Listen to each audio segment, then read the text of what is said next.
Buenos días a todos. Quiero transmitir mi agradecimiento a Susan Sigal, a Natalio Greenman y a los demás integrantes del Council de las Américas y también a la Cámara de Comercio y Servicios por haberme invitado a hablar hoy. Quedé medio agitado con la ida, la vuelta. Lo que pasa es que el tema de la gestión en momentos tan duros como el que nos tocó recibir, genera un espíritu de cuerpo muy fuerte con el equipo, y la verdad que es increíble porque en el resto del mundo se está hablando del milagro argentino y sin los colosos que tengo como ministro esto sería imposible. Así que mi agradecimiento a todos mis ministros.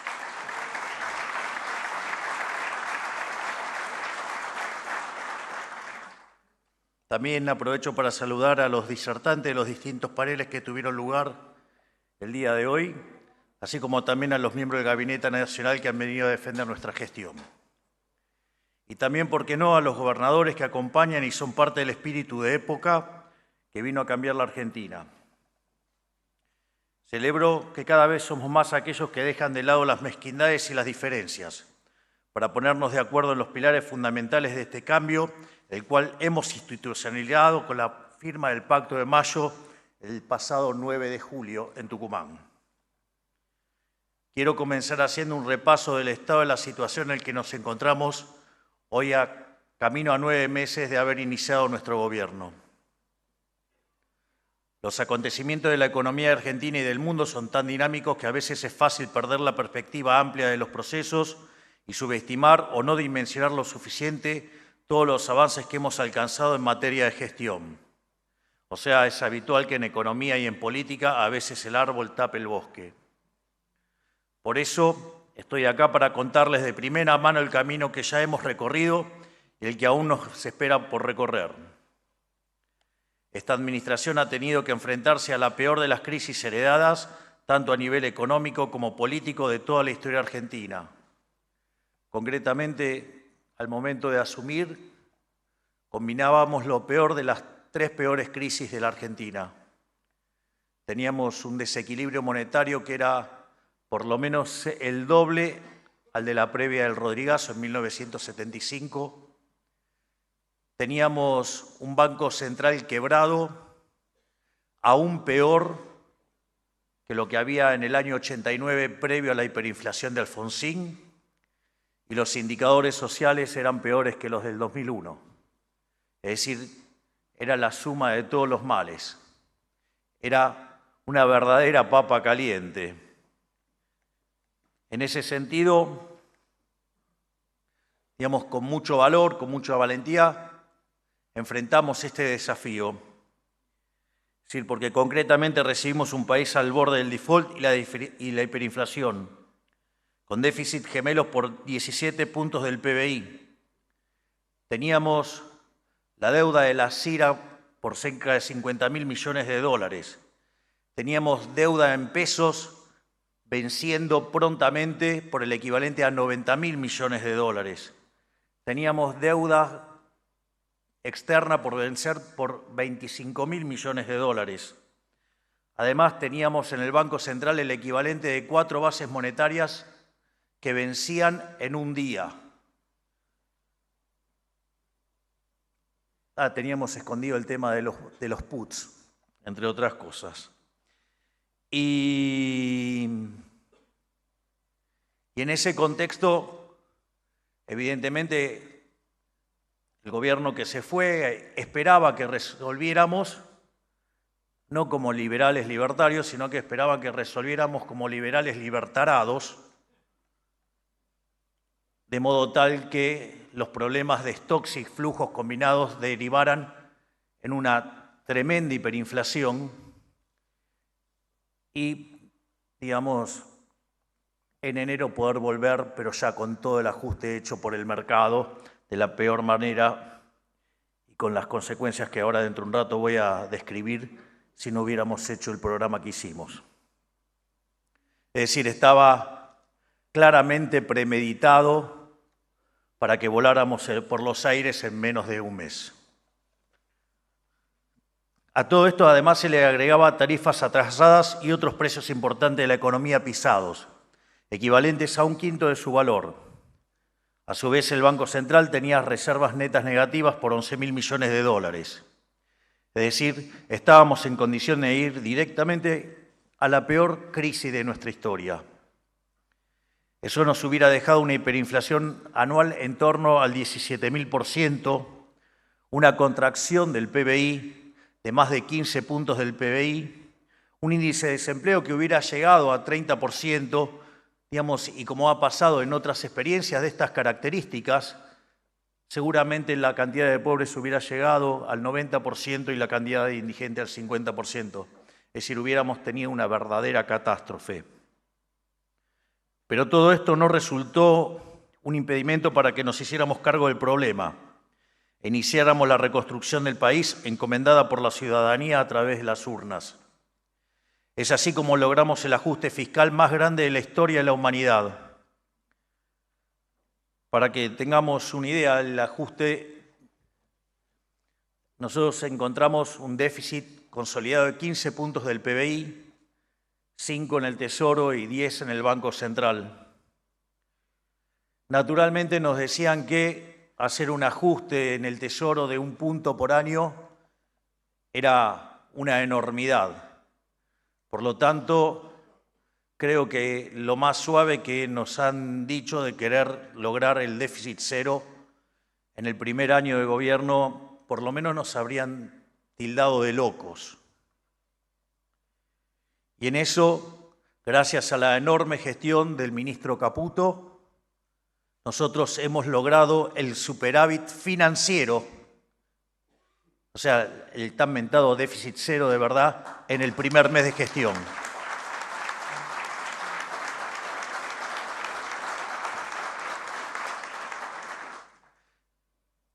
Si ustedes consideran que en los últimos 123 años de historia tuvimos déficit en 113, ya se van a dar cuenta que el logro es enorme. Y cuando no tuvimos déficit fue porque no pagábamos la deuda. Es la primera vez en la historia, desde el inicio del siglo XX hasta hoy, que tenemos resultado financiero positivo sin estar en default.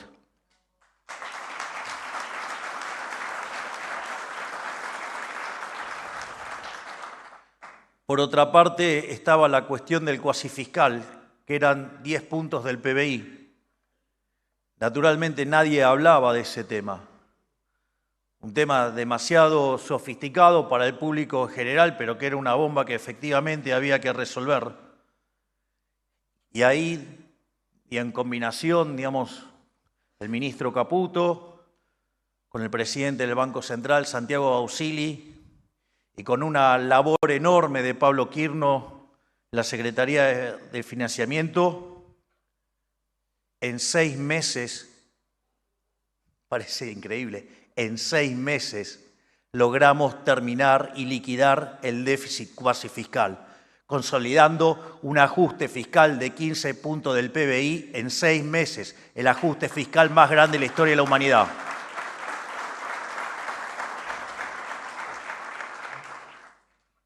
Terminamos con el financiamiento del Tesoro vía emisión monetaria. Bajamos la tasa de interés y progresivamente comenzamos a sanear el balance del Banco Central.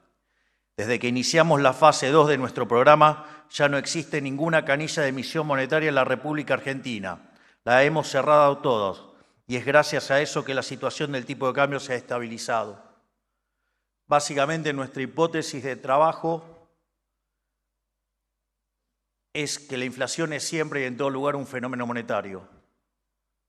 Para terminar con ese flagelo hay que terminar con la emisión, porque ese aumento de la cantidad de dinero es lo que lleva a la pérdida del poder adquisitivo del dinero y eso hace que todos los precios expresados en unidades monetarias suban. El tipo de cambio es uno más, hay que entender eso. Si el tipo de cambio es un precio más de la economía. Y lo que hace el Banco Central con la cantidad de dinero es determinar la escala nominal de la economía. Hay algo sonando. Gracias.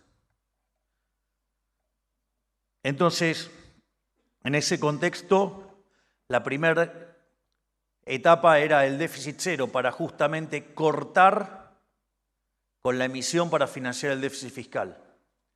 Se logró en el primer mes de gestión. No solo eso, sino que había que terminar con lo que hacía el déficit cuasi fiscal y terminar con los pasivos remunerados. Una vez que terminamos con los pasivos remunerados, también terminamos con el tema de los puts.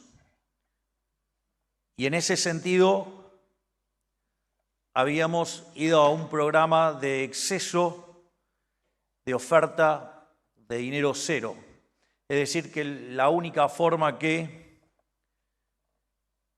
se iba a emitir dinero era por sector externo, es decir, compra de dólares, asimilando, digamos, la venta de dólares por parte del sector privado como la contraparte de demanda de dinero, es decir, con dólares ustedes compran pesos. Pero una de las cosas que nos dimos cuenta es que no era suficiente eso, porque en realidad, hasta que no terminemos de resolver los problemas del stocks, tenemos cepo. Y en esa situación, no es que los individuos están comprando pesos con dólares, sino que liquidan los dólares porque está el cepo. Por lo tanto, no es cierto que sea genuina demanda de dinero. Y a partir de eso fue que pasamos al sistema de emisión cero, mientras que tenemos cepo como consecuencia de que todavía no terminamos de resolver los problemas de los stocks. Eso es interesante porque de manera malintencionada o por ignorancia, hablan de intervención, de que estábamos interviniendo en el mercado de cambios. ¿Cómo sería un mundo o el equilibrio sin intervención? En el equilibrio sin intervención, la tasa de interés tiene que ser libre, digo, porque es un mecanismo de coordinación intertemporal y no deberíamos tocarlo. El tipo de cambio sería libre y por lo tanto la variación de reservas sería nulo y la variación de la cantidad de dinero sería nulo. En este caso, digamos, como nosotros tenemos control de capitales por un problema de desequilibrios de stocks, que cada vez es más pequeño, en este sentido, la única forma de replicar el equilibrio de no intervención es justamente sacar los pesos que emitimos por compra de dólares desde el cepo. Y obviamente, como había brecha, por cada 3 dólares que se tradean en el MULC, y 2 tienen que volver y 1 queda dentro del Banco Central, y la variación de la cantidad de dinero es 0. Con lo cual, si ustedes se fijan, este nuevo equilibrio tiene menos grado de intervención que el que teníamos antes de esto. Por lo tanto, no es que fuimos a un nivel de más intervención, sino que de menos intervención. Por eso yo a veces no sé si los economistas, después de tantos años de vivir en una economía dirigista, se les empastó el cerebro o son directamente burros. Pero, y obviamente que al quedar la cantidad de dinero fija, al quedar, digamos, justamente la escala nominal fija, ¿qué es lo que empezó a pasar? Empezó a caer el tipo de cambio. Y la convergencia entre los tipos de cambio paralelo y el oficial se está dando desde arriba hacia abajo y no como históricamente fue en Argentina, desde abajo hacia arriba. Es decir, nosotros no estamos dispuestos a devaluar para arruinar a los argentinos. Vamos a trabajar en cambiarle los niveles de productividad para que no se tengan que empobrecer los argentinos por culpa de los desaguisados de los economistas de mala calidad y por gobiernos de pésima y peor calaña.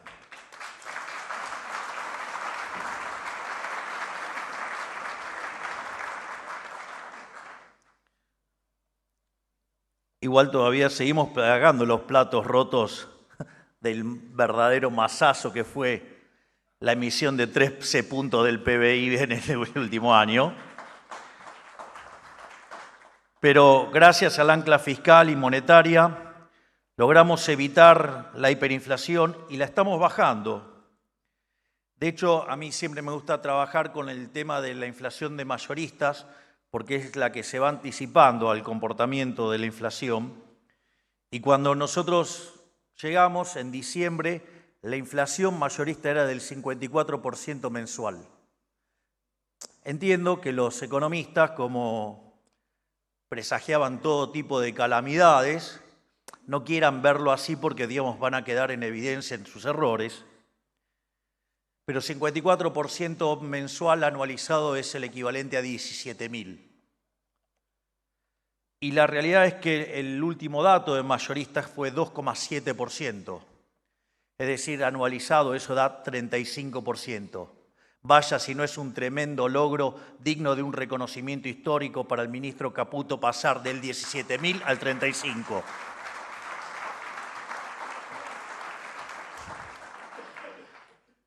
Pero tengo más para reconocerle al ministro Caputo todavía. Falta. Ahora, 2,7%, pero también tengo un sistema de crawling peg, es decir, que en algún sentido nosotros estamos habilitando ese piso de inflación de 2. Obviamente, porque hay que recomponer todo un problema de stocks. Y en ese contexto, si sacamos ese piso de 2, la inflación entonces estaría viajando a menos del 0,7 mensual. Es decir, que la inflación verdaderamente no ha bajado de 17.000 a 35, sino que ha bajado de 17.000 a 8%. Gracias, Toto.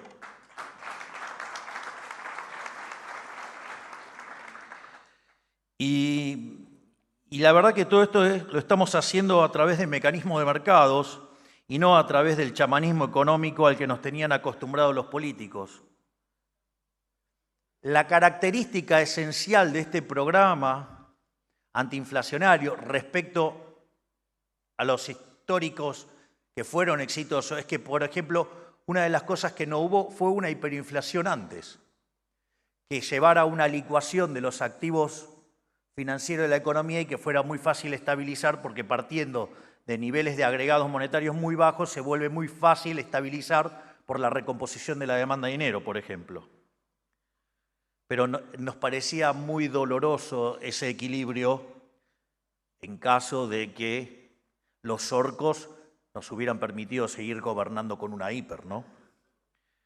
Por otro lado, lo hicimos también sin expropiaciones.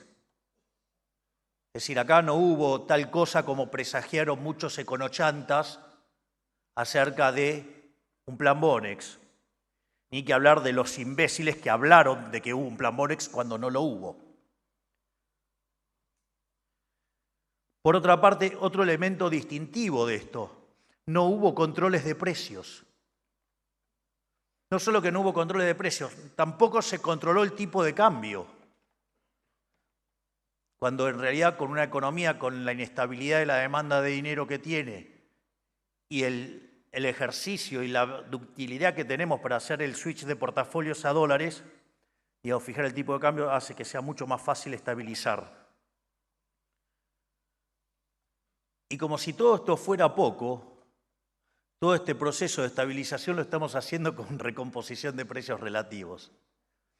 Es interesante, todo el mundo ve el milagro, menos los argentinos.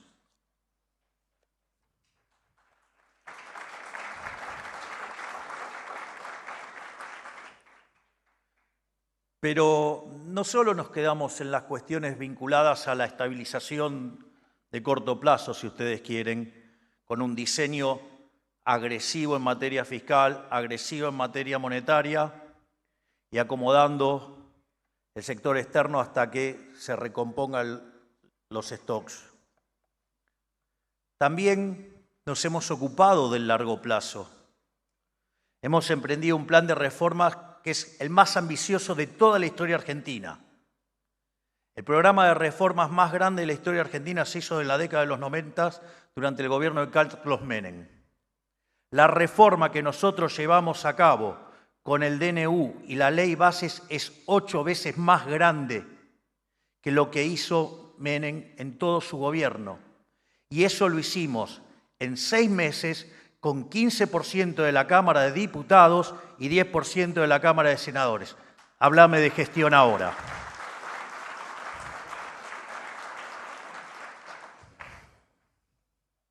Además, nuestro programa económico tiene muchas aristas y frente de batallas, pero se sostiene sobre 3 grandes fundamentos.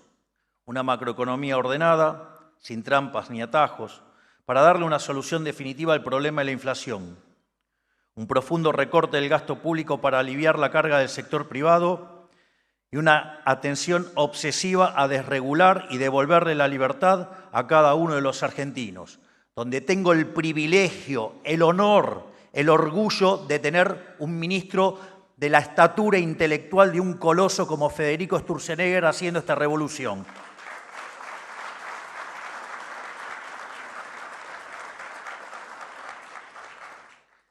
Soy cholulo de mis ministros, verán.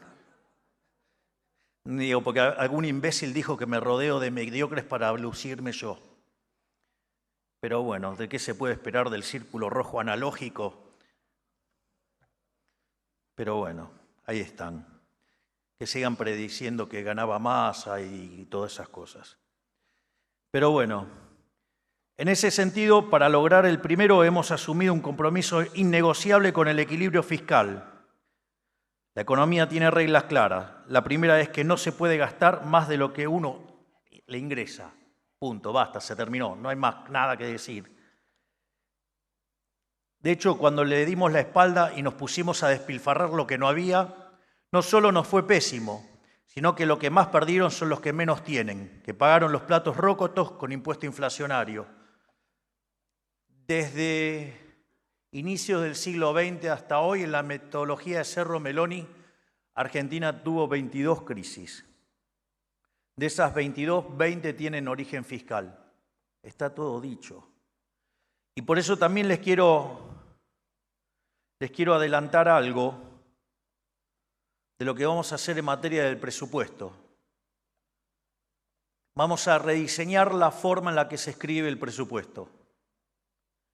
El presupuesto se plantea un conjunto de gastos, se hace una estimación de ingresos y de ahí deriva el resultado primario, tiene la carga de los intereses, sale el resultado financiero y de ahí sale el financiamiento. Nosotros decidimos que no vamos a usar esa metodología. Nuestra metodología se va a llamar déficit cero. Y déficit cero implica que el resultado financiero es cero. Por lo tanto, no necesito estar tomando nueva deuda. Es decir, Argentina deja de tomar nueva deuda.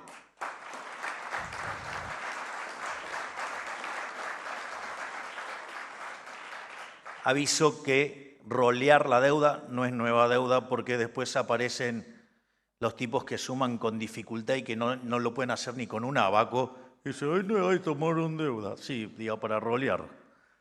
Aviso porque, digo, vivimos en Argentina.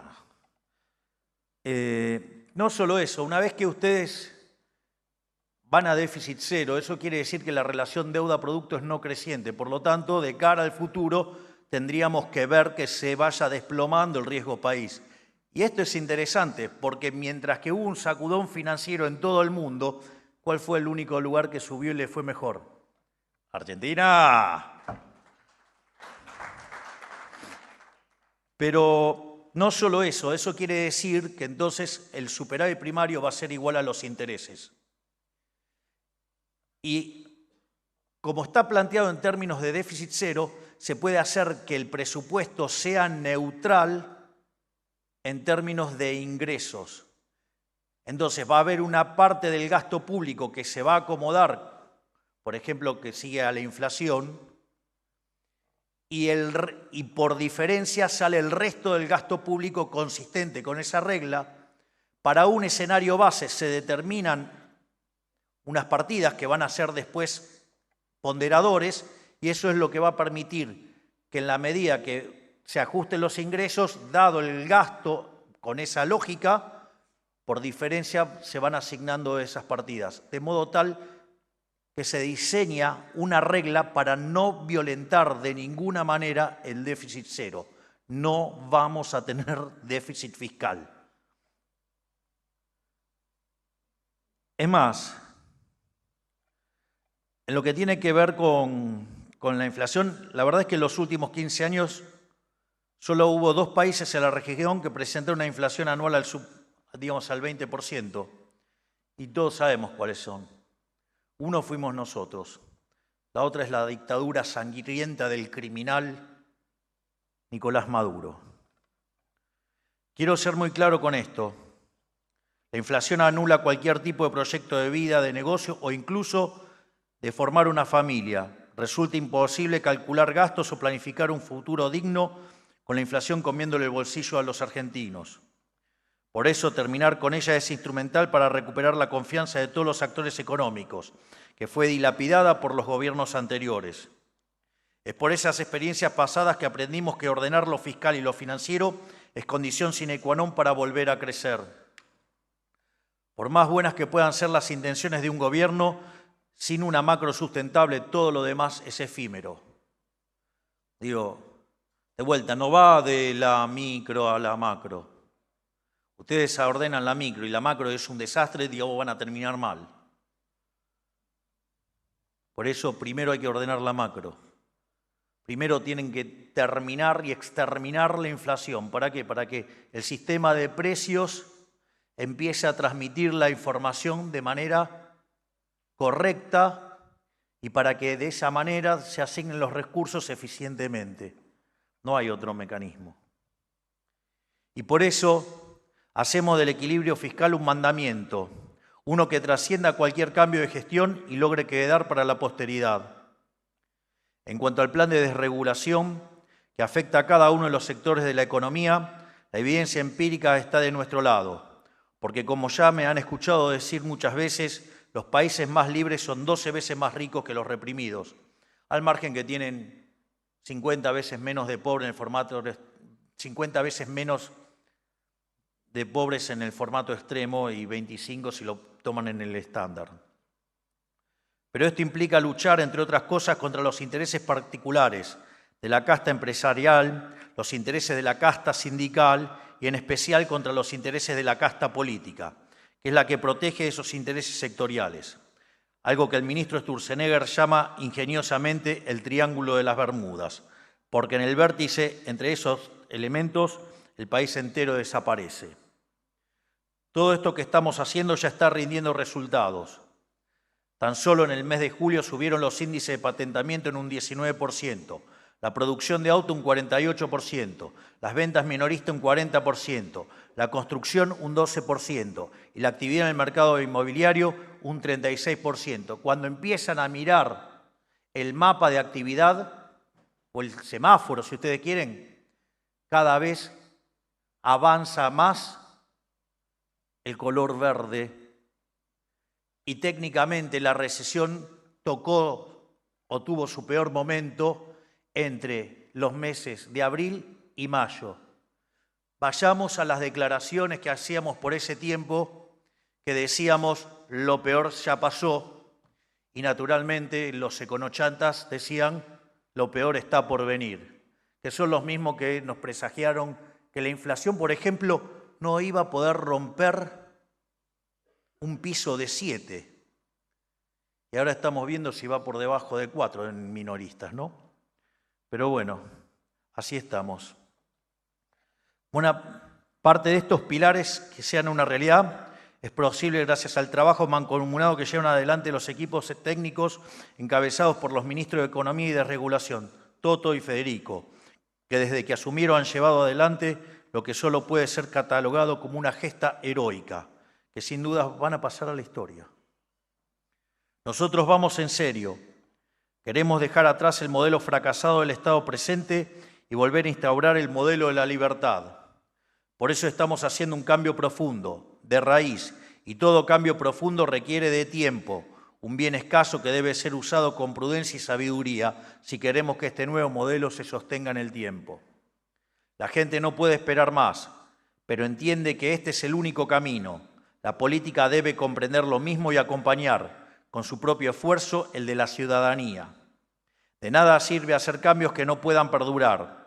Esa historia ya la vivimos. Gobiernos que fracasan tras apurarse en dar soluciones que luego no pueden sostenerse, generando un daño peor al que se encontraba inicialmente.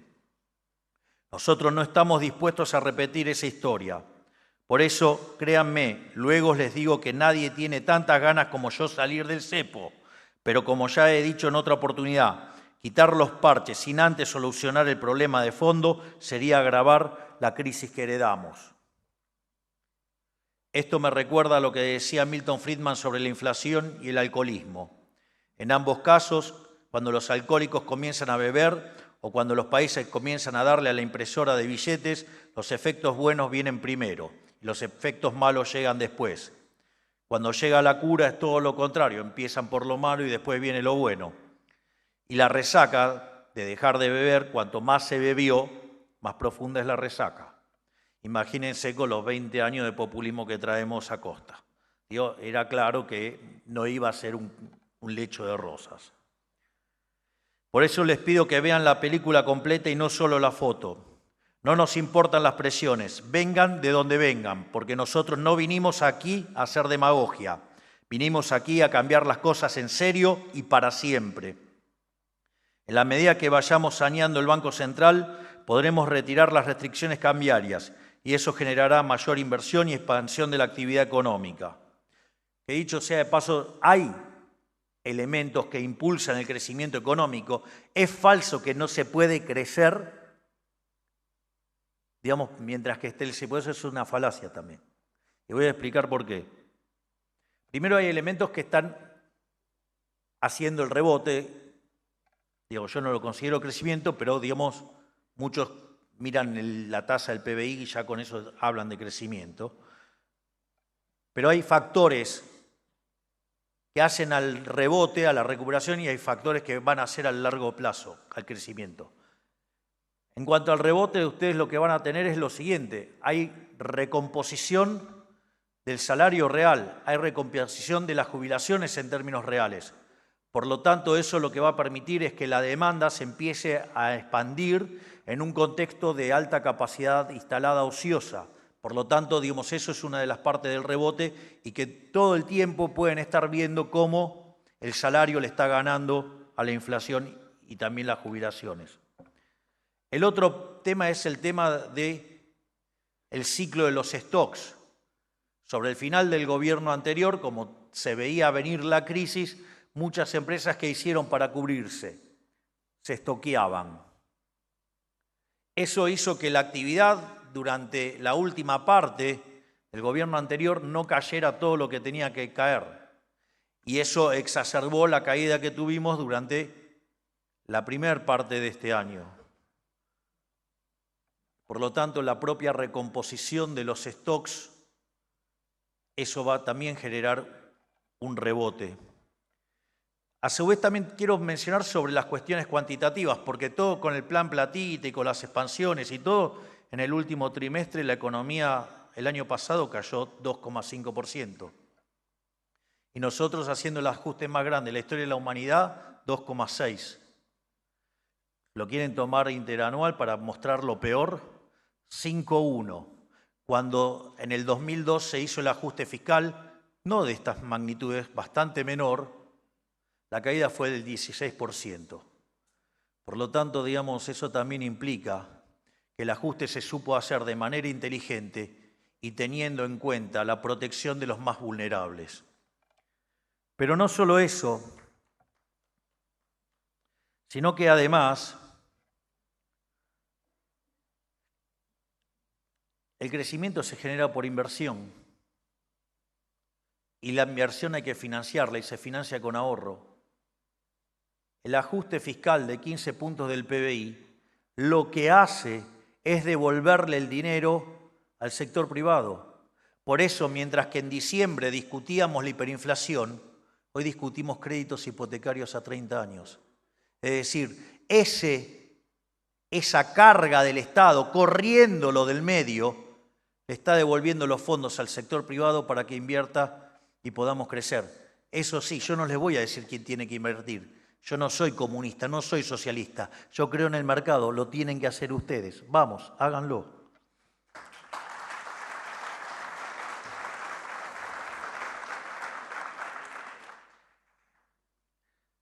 Obviamente, en la medida en que vayamos reduciendo el gasto público y volviendo cada vez más sostenible el superávit que tanto esfuerzo nos costó conseguir, ¿saben qué vamos a hacer? Vamos a bajar impuestos. Es decir, cuando sobre recursos, vamos a bajar impuestos.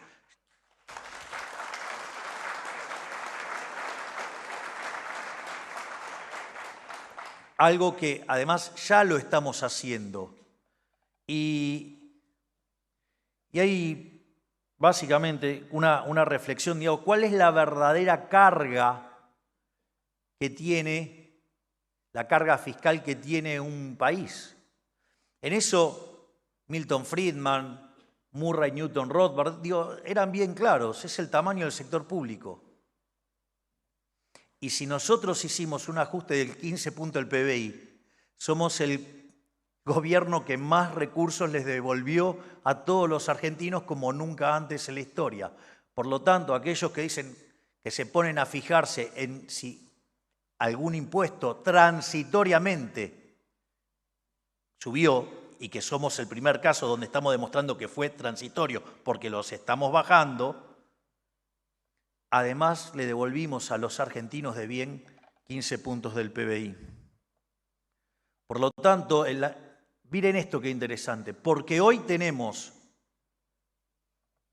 déficit cero, pero en un contexto que viene de una recesión. O sea, eso en términos de resultado estructural es positivo. Quiere decir que cuando rebote la economía, vamos a devolver impuestos. Y cuando además la economía empiece a crecer, vamos a devolver más impuestos. Es decir, me voy a encargar personalmente por quitarle la bota del cuello a todo el sector privado para que podamos volver a crecer genuinamente. Porque la riqueza la crea el sector privado y no los parásitos del sector público.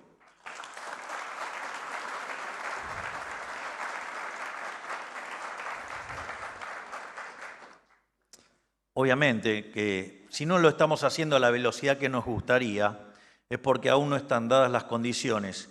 Y dar el paso a las apuradas es poner en riesgo todo lo que hemos conseguido hasta ahora. Esto no es un tema menor. Es mucho más fácil hacerlo en el papel que instrumentarlo. En especial cuando del otro lado están los orcos. Entonces, claro, porque parece un chiste. Aparte, yo les voy a decir algo, esto lo dice siempre brillantemente de Pablo. Dice, lo hace con el caso del cepo. Bueno, hay que abrir, hay que hacer esto, hay que hacer lo otro. ¿No? Ahora, si nosotros hacemos eso y nos llevaban puesto, terminábamos con una brutal crisis. Y cuando viene la brutal crisis, ese que estaba escribiendo desde un escritorio estas cosas cómodamente, agarra y dice una cosa, ¿por qué no se debería haber dicho esto? Ustedes se dan cuenta, ¿no? Es decir, lo único que hace es cambiar lo que escribió en el papel. En el medio, digamos, se pueden llevar puesto un gobierno. Entonces, lo que nosotros vamos a hacer es respetar los tiempos y condiciones que tiene nuestro programa económico, el mismo que le propusimos a la sociedad y el mismo que acompañó con su voto. Si ustedes se fijan, nosotros no fijamos las metas y tiempo. Nosotros lo que hacemos es, vamos cumpliendo metas y en la medida que vamos cumpliendo las metas, vamos dando los pasos y vamos avanzando. Es decir, entonces, ¿cuál es la ansiedad? Sacar el cepo, es decir, la fase 3.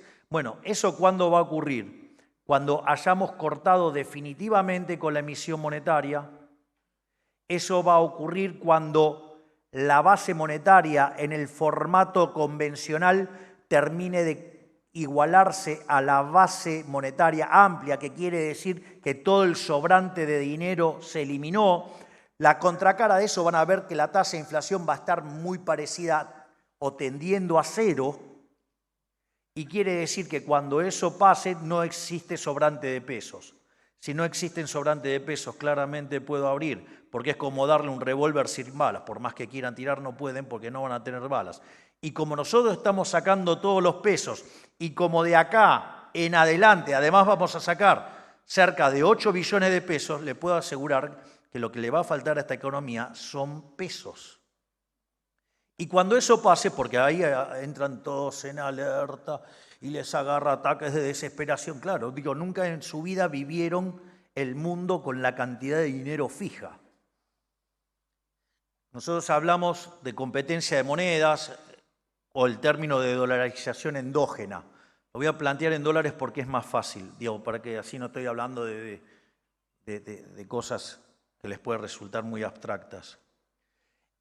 Si ustedes tuvieran tipo de cambio fijo, el aumento de la demanda de dinero se va a traducir en ¿qué? Que con sus dólares compran pesos. Y eso es lo que expande la cantidad de dinero. En ese caso, la oferta de dinero está mapeada con la demanda de dinero. Pero ¿qué es lo que pasa? Ustedes están dejando esos dólares adentro del balance del Banco Central. ¿Y cuál es el problema con eso? Que siempre puede aparecer un gobierno de delincuentes y manotear las reservas del Banco Central. Digo, que son los mismos imbéciles que dicen, no, el problema de la nueva regla monetaria es que ahora no acumulamos reservas. Y entonces no podemos pagar la deuda. Primer punto, ¿qué quiere decir? Que entonces los países que tienen tipo de cambio libre defoltean. Digo, la verdad es que me cuesta entender el nivel de torpeza de nuestros profesionales. Pero no solo eso. Vamos a seguirles el razonamiento. Entonces, ahora compramos los dólares desde el Banco Central para que el Tesoro pague la deuda. Es decir, perdón, lo voy a decir en latín, diría el profesor de Pablo, es decir, pero ustedes me están sugiriendo que le rompa el culo a los argentinos con impuesto inflacionario para pagar la deuda. Pero estamos todos locos.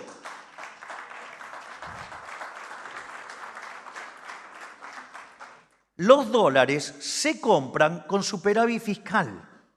Los dólares los va a comprar el Tesoro en el mercado de cambios, no falsificando dinero y estafando a los argentinos de bien. Y en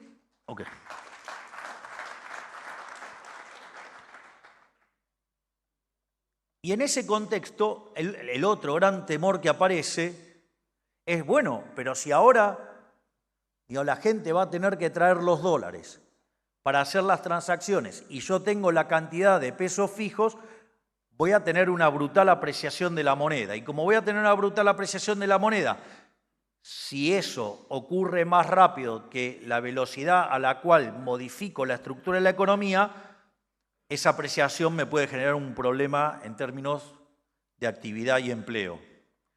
Es por eso que nosotros hablamos de competencia de monedas o de dolarización endógena, porque cuando estemos en esa etapa pueden convivir las dos monedas y se pueden hacer las transacciones en las dos monedas, de modo tal que esa misma oferta de dólares que ustedes traen va a tener una contrapartida en demanda de dólares y entonces el tipo de cambio le queda estable y nadie tiene que ponerse a llorar apreciación. Es decir, para ganar competitividad se va a tener que hacer invirtiendo y no estafando a la gente. Por otra parte, hemos visto nuevamente en las últimas semanas, lo mencioné recién, la fragilidad del sistema financiero y monetario internacional.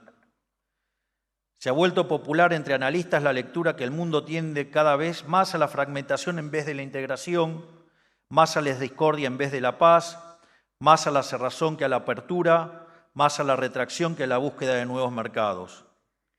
Me imagino que muchos de ustedes se deben haber preguntado en algún momento cómo puede prosperar la Argentina en un mundo tan turbulento. ¿Cómo podemos avanzar cuando los demás retroceden? Bueno, de la misma manera que nos descolgamos antes, que a todos le iban bien y a nosotros no iba mal, digamos, podemos revertir eso. O al menos para hacer catching up.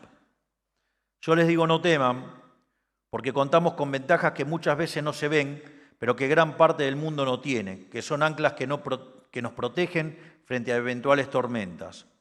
La primera y más importante, nosotros estamos purgando al sistema económico argentino de un cáncer de décadas, que es el populismo monetario.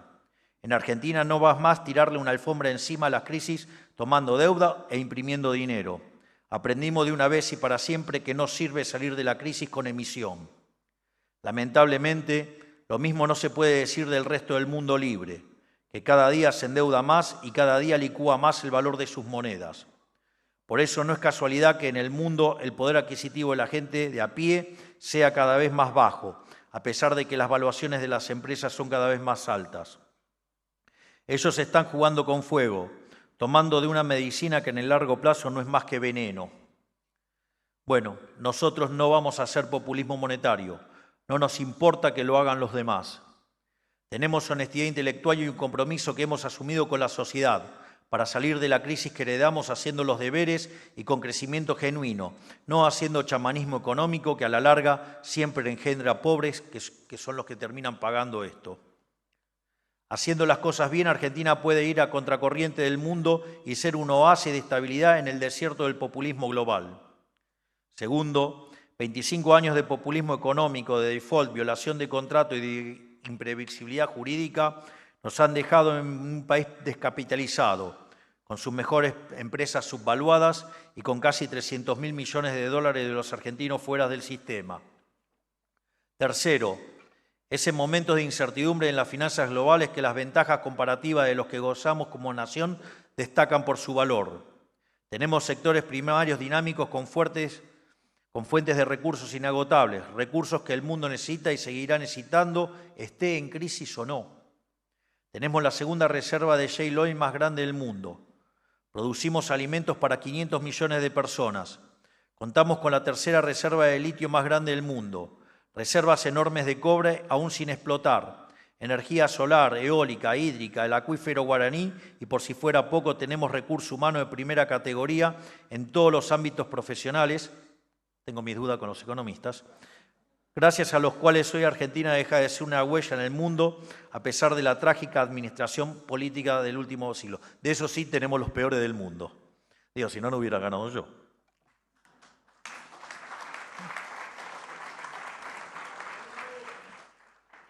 ¿Creen que eso se puede decir lo mismo de muchos otros países?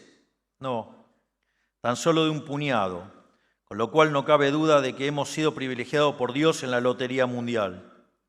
Y en cuarto lugar, pero igual de importante, estamos emprendiendo un cambio de paradigma no solo económico, sino también social, político y cultural. Y con este cambio vamos a contramano de la dirección que en el último tiempo están emprendiendo muchos países del mundo. Mientras otros países proponen censura, nosotros proponemos libertad de expresión. Miren tan solo lo que pasa en Inglaterra. Desde que los socialistas llegaron al poder, están metiendo presa a la gente por postear en redes sociales. Bueno, a los periodistas de acá también les gustaría, porque digamos, no les gusta que hayan perdido el monopolio del micrófono y poder utilizar esa herramienta para extorsionar y ensuciar, calumniar sin costo alguno.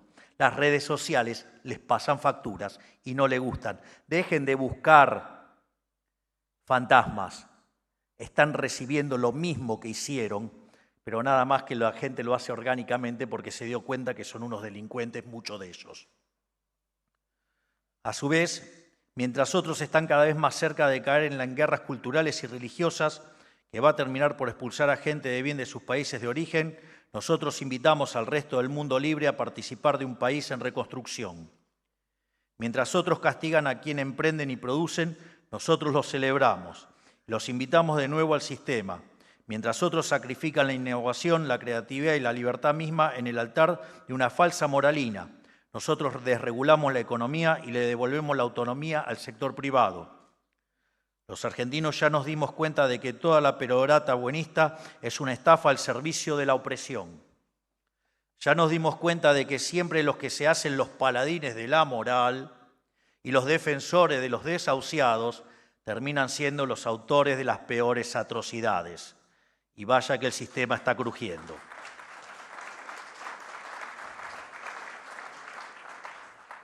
Todo esto, sumado a lo lejos que estamos geográficamente de la guerra y del conflicto, puede significar un destino de paz y sosiego para hombres y mujeres a lo largo del mundo, que luchan por una vida mejor. Y también puede significar un lugar de retorno para tantos argentinos que hoy prueban su suerte en el exterior. Como decía Milton Friedman, el primer voto y el más importante de todos se hace con los pies eligiendo dónde vivir. Antes muchos decían, la salida es Ezeiza.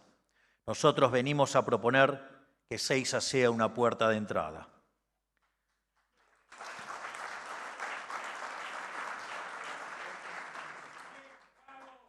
Gracias. Lo que quiero decir con todo esto es que tenemos la posibilidad de que la Argentina sea un refugio de desarrollo, paz y prosperidad para el mundo libre en las próximas décadas. Si el mundo siguiera por la senda que transitó desde la posguerra en adelante, la senda que va hacia mayor integración comercial y productiva, no solo nos va a ir bien, nos va a ir extraordinariamente bien, pero inclusive si el mundo terminara de extraviarse, inclusive si sobrecayeran tiempos de dificultad y desconcierto, tenemos lo necesario para que la Argentina salga a flote y tenga éxito donde los demás fracasan, lo cual significaría también la inmensa responsabilidad de ser un faro de luz entre tanta oscuridad, una obligación a la que nunca le vamos a dar la espalda, que no es una cuestión de arrogancia o de patriotismo declamatorio, no lo es. Es analizar las condiciones objetivas que tenemos para la grandeza en este contexto global que nos ha tocado vivir. Con lo cual, cuando decimos que las fuerzas del cielo nos acompañan, no es solo una expresión de deseo, sino la manifestación de una concatenación de hechos que sugieren que la Argentina está frente a un cambio de época. Sin embargo, convertir en acto toda esta energía en potencia va a requerir de mucho trabajo de parte de todos los que participamos de la vida política argentina, a todos los niveles de la vida política, a nivel nacional, provincial y municipal, y en los poderes ejecutivo, legislativo y judicial. Todos tenemos la obligación de estar a la altura de lo que necesita el pueblo argentino, que es quitarle el peso muerto del Estado de encima, retirar al Estado para hacerle lugar a una sociedad dinámica y pujante, que durante demasiado tiempo ha estado atada de manos. Nosotros estamos cumpliendo de sobremanera. Hemos pasado la motosierra a un nivel que nadie concebía posible. Estamos desregulando la actividad económica a una velocidad sideral. Me causa gracia porque había un imbécil que hablaba de que era mucha licuadora y que de la motosierra había quedado una tijerita. Parece que Elon Musk, Donald Trump y mucha gente de afuera la ve, pero parece que los de acá no la ven. Es raro, no la ven.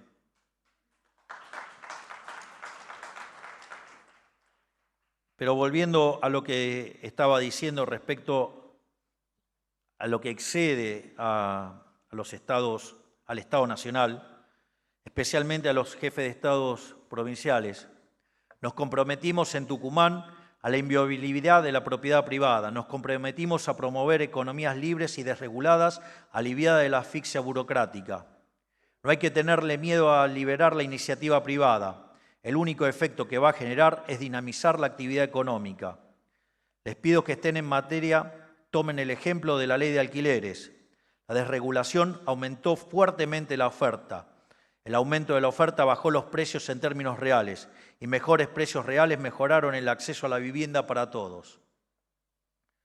Las provincias también se comprometieron a ayudar a bajar el gasto público de 40 a 25 puntos del PBI.